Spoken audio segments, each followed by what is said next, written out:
Hello and welcome back to my channel. Today we are going to discuss the UK guidelines on the management of iron deficiency in anemia in pregnancy, and these guidelines are from the British Society of Hematology and they was published in 2nd October 2019. So starting with the definition of anemia.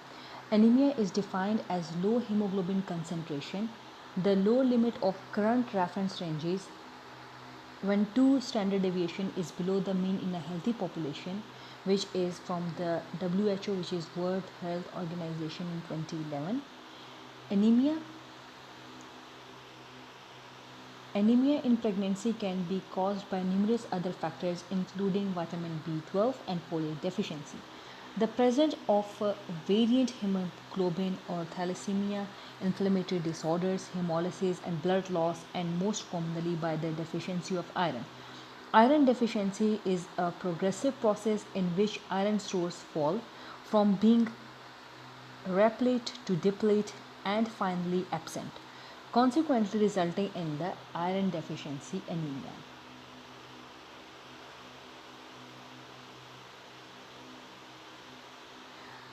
The progressive iron deficiency can be measured by a variety of the biomarkers. Now, what are the recommendations? Anemia, they should be defined as the hemoglobin concentration less than 11 or 110 gram per liter in the first trimester and 105 or 10.2 or 10.5 milligram per deciliter in the second trimester and less than 10 milligram per deciliter in the postpartum period. So, what is the prevalence? In the prevalence of the maternal anemia approaches 50% in low and middle income countries, and largely due to the combination of nutritional deficiency, infectious disease, and the presence of a variant hemoglobin or a thalassemia disorders. Now, what are the clinical effects of iron deficiency anemia in pregnancy? Iron is an essential requirement for the erythropoiesis and the iron dependent enzymes and presence in all cells, including the placental and fetal tissue. Iron deficiency anemia has been linked to poor health outcome in the mother, fetus, and infant.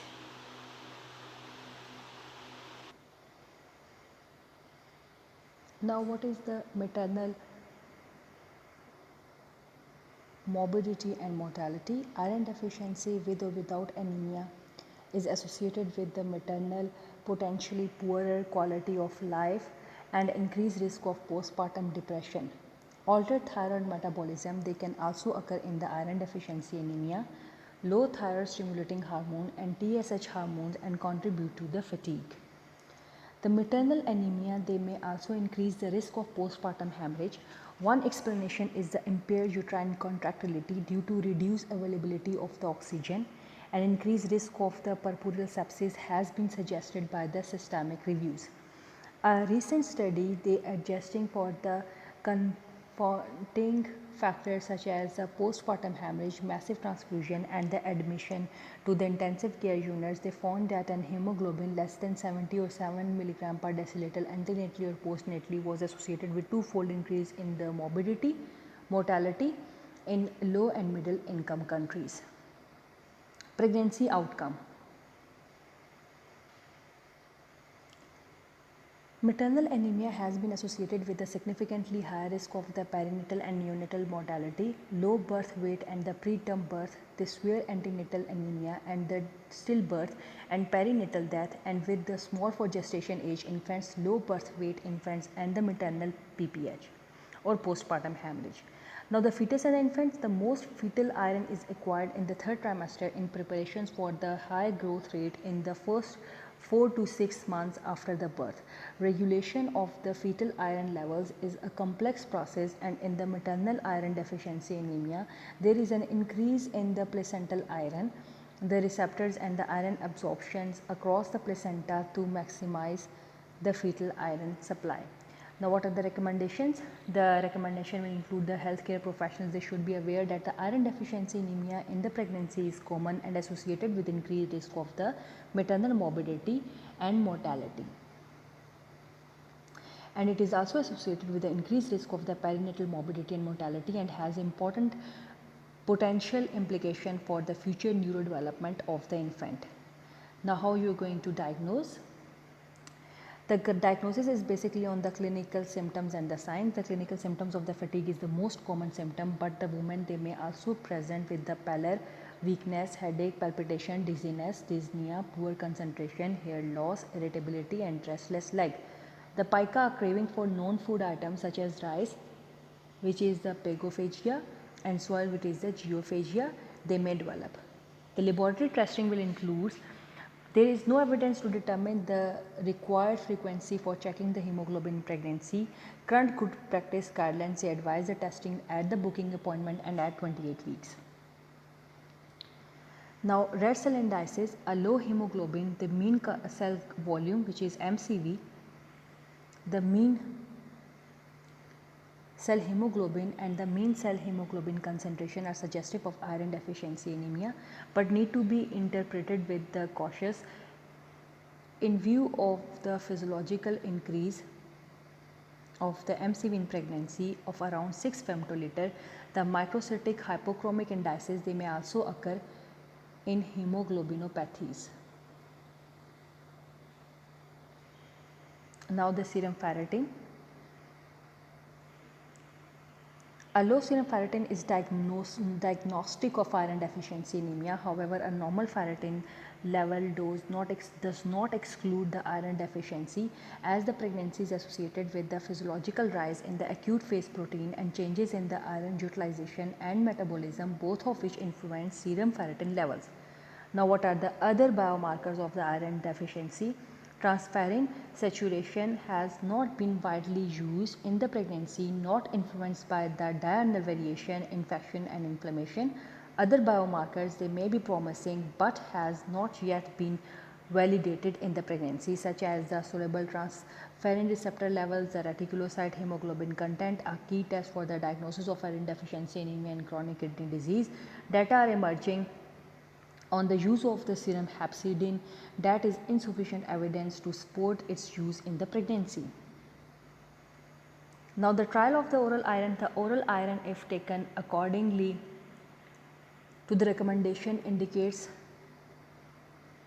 below the early morning and an empty stomach is effective at correcting the iron deficiency anemia. In anemia the woman, a trial of the iron therapy for simultaneous diagnostic and therapeutic purpose is helpful. A rise in the hemoglobin should be demonstrable by the 2 weeks and support the diagnosis of iron deficiency. Women who are the hemoglobinopathy they should have serum ferritin testing prior to iron administration to confirm the concomitant iron deficiency and exclude the iron overload. Non-anemic women at the risk of iron deficiency anemia. The many iron depleted women are not yet anemic when the first present in the pregnancy, as erythropoiesis is usually preserved until the advanced stage of the iron deficiency and iron deficient clinic. Now, what are the indication of the empirical iron supplementation and or the serum ferritin? The anemic women who where the testing serum ferritin is necessary prior to iron supplementation, the known hemoglobinopathy prior to the this table is very important that it shows that what are the indications for the empirical iron supplementations and the serum ferritin. Number one is the anemic woman where the testing serum ferritin is necessary prior to the iron supplementation. These women they may have the known hemoglobinopathy prior to the parenteral iron replacement. Now, known anemic women with the high risk of the iron depletion for the empirical iron treatment with or without the serum ferritin testing.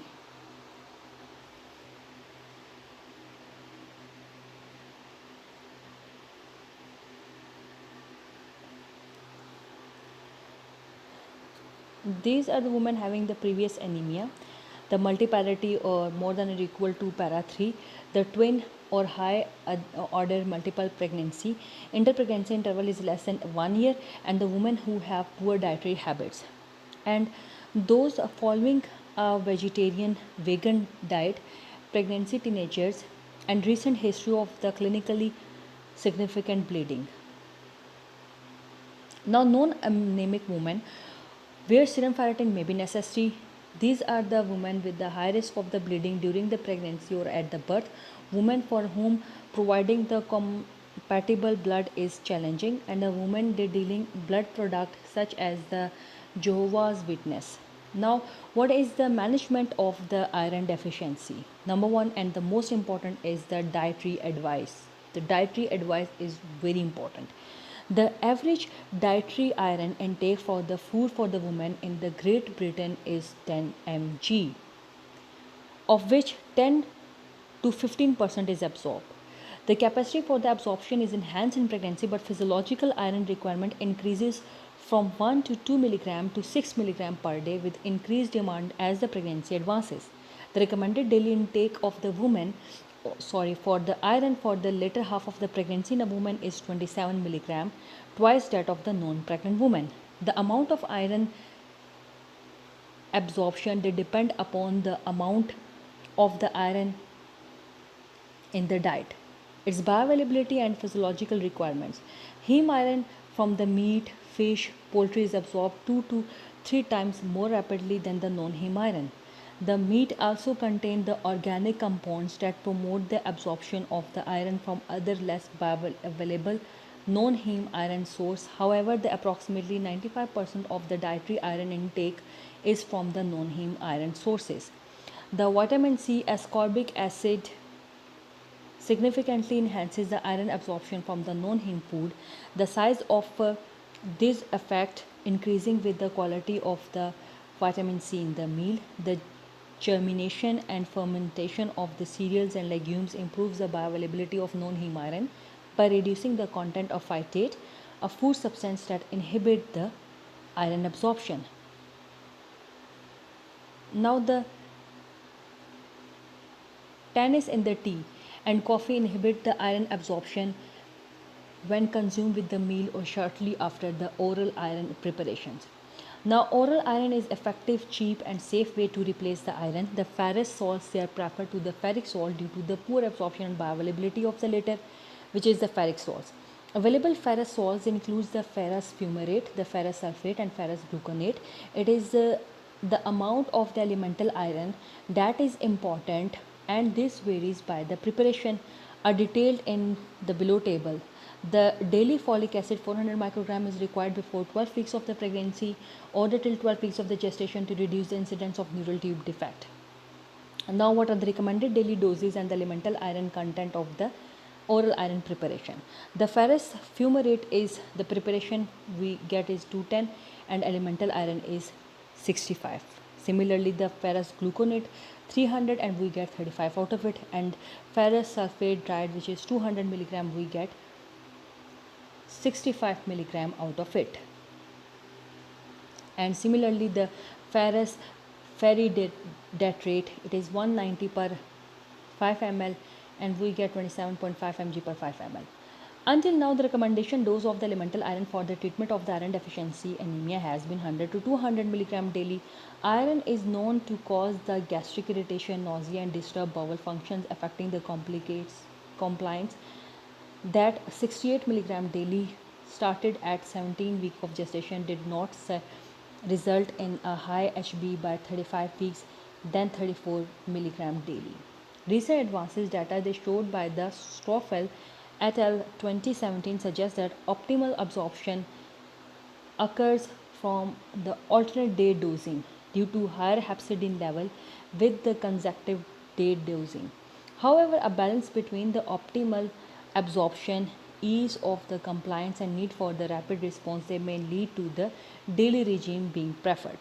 Hepcidin levels are lowest in the morning. Suggested oral iron supplementation they should be taken on an empty stomach as the absorption is reduced by promoted by the same factor that affect the absorption of the dietary non-heme iron.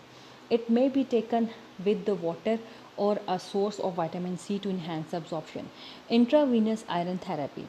IV iron therapy is indicated when there is absolute non-compliance with or intolerance of the oral iron therapy or proven malabsorption, or when a rapid hemoglobin response is required.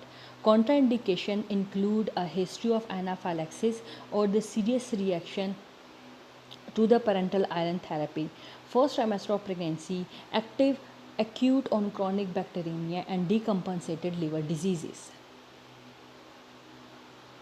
The iron 3 carboxy maltose, the Ferrinject, is a ferric hydroxide carbohydrate complex and iron 3 isomaltoside monomer has strongly bound iron in spheroid iron carbohydrate particles. Both allow the controlled delivery of the iron within the cell of the reticuloendothelial system, primarily the bone marrow, and subsequent release of the bioavailability of the iron to the iron binding protein, ferritin, and transferrin. The rapid uptake of the reticuloendothelial system minimizes the risk of the release of the free iron. Now, what is the dosing? The traditional Genzoni formula, the Genzoni 1970, has been used for the estimation of the iron dose.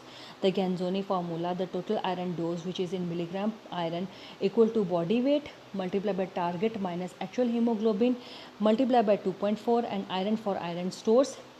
Iron stores body weight less than 35 equal to 15 mg per kg, and body weight more than 35 is 500 milligram. Now Cosmofer iron 3 hydroxide, which is 100 to 200 milligram per IV injection up to 3 times a week. Total dosage infusion up to 20 milligram per kg by over 4 to 6 hours, and 100 milligram IM into the alternate buttocks. Now the Venofer iron 3 hydroxide sucrose complex, the total IV single doses or more than 200 milligram can be repeated up to 3 times per 1 week. Or you can say you can give it on the alternate days. Similarly, the Ferrinject iron 3 carboxy maltose, the total dose infusion up to 20 milligram per kg between the maximum weekly doses of the 1000 milligram, which can be administered over the 15 minutes. The monofer iron maltoside, the total dose infusion up to 20 milligram per kg, doses up to 1000 milligram can be administered over the more than 15 minute doses or more than 1000 milligram. They should be administered over the 30 minutes or more than 30 minutes. Now the route of the admission, all are slow IV injections or can be given IM injections. Usually these are the slow IV or IV infusions. These are IV infusion. Now what are the adverse effect and cost effectiveness? The Gen 1 hypersensitivity is rare and no difference between the risk of hypersensitivity reaction has been identified among the IV iron products available in the UK. In rare cases, the fetal bradycardia has been observed in the pregnant woman with the hypersensitivity reaction to the parenteral iron. Hypophosphatemia, they can occur after the administration of IV iron, and particularly the ferric carboxy maltose and the hemosiderin skin staining. They can result from the extravasation, particularly if the cannula is incorrectly placed. Now, what is the role of the breastfeeding after the IV iron? The therapeutic dose IV iron isomaltoside, they showed a transient increase in the iron in the breast milk 3 days after the treatment compared with the oral iron. Now the postmortem anemia, the women with the uncontrolled anemia, antenatally they should have the hemoglobin checked within 48 hours of the birth, and as should those who have had the blood loss of more than 500 ml or the symptoms suggestive of the postpartum anemia. Women with the hemoglobin of less than 10 milligram per deciliter within 48 hours of the delivery who are hemodynamically stable, asymptomatic or the mildly symptomatic, they should be offered the oral elemental iron 40 to 80 milligram daily for at least 3 months. Now the use of the IV iron postpartum, they should be considered in the women who are previously intolerant of or do not respond to the oral iron, where the severity of the symptoms of the anemia they requires prompt management. And obstetric unit, they should have the guidelines for the criteria to be used for the postnatal red cell transfusion in anemic women and who are not actively bleeding. So this concludes our session of the guidelines of the anemia. This is basically the management of the iron deficiency anemia in pregnancy, and it was published on 2nd October 2019. These are basically the summary. If you want me to have the full guidelines, let me know in the comment box. So like, share and hit the subscribe button. Thank you so much. See you next video.